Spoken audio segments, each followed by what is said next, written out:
Hi guys, welcome to my channel guys. Ito naman tayo sa guys, mag-align tayo ng mga pins ng aircon guys. Yung mga sira-sira gaya niyan guys. Ito, tapos na to. Na-align na yan. Yung problema yun guys, it's sa likod niya. Kasi yung kadalasan na pag-spray hindi ma-execute ng mabuti guys. Ayan guys, no. Titingnan natin yung sa likod na bahagi ng aircon guys. Ayan. Basta hindi ma-execute ng mabuti, masisira yung sa likod niya. Ayan. Ayan ang sa likod na bahagi guys. Okay. So ito yung isang aircon natin. 5 indoor ito na inaayos para preparing for installation sa installation guys. Ito yung pangalawa. So medyo bakante ito guys, kaya ginunan namin ng evaporator. Kaya yung sa likod nya kikita nyo, sinadya itong tinanggal namin guys, kasi yung pins sa likod na bahagi nasira guys. Ito yun guys, pakita ko sa inyo guys. Yan. Ayan, manual yung ginagawa lang namin guys, kasi yung mayroong pang pa-straight, mayroong ding pang pa-straight guys na ginagamit dito, binibili.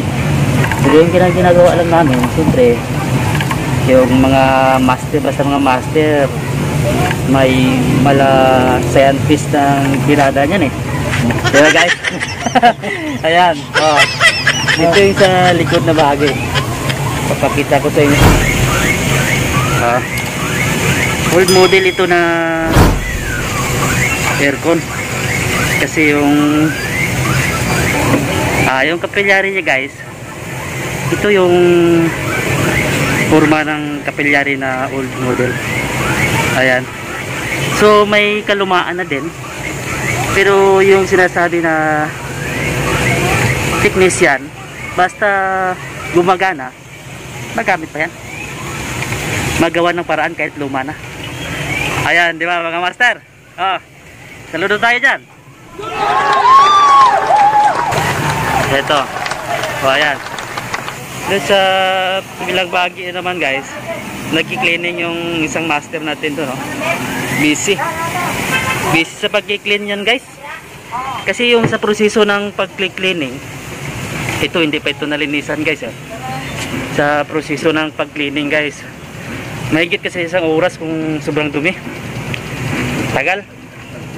Kung titingnan mo yung pins nya, parang malinis na, pero sa loob-looban yan guys, pag ina-applyan mo ng chemical, applyan ng chemical yan, siguradong ilalabas yan. Ayan. Kaya yung titingnan namin unang-una, bago namin gamitan ng chemical, kung sobrang marumi yung unit, saka namin gagamitan ng chemical. Pero kung ano naman guys, pag medyo hindi ganong marumi, hindi namin ginagamitan ng chemical. Ito guys, old model din to. Ayan. So guys, next na proseso namin, mag-apply kami ng chemical, kaya just follow and subscribe guys.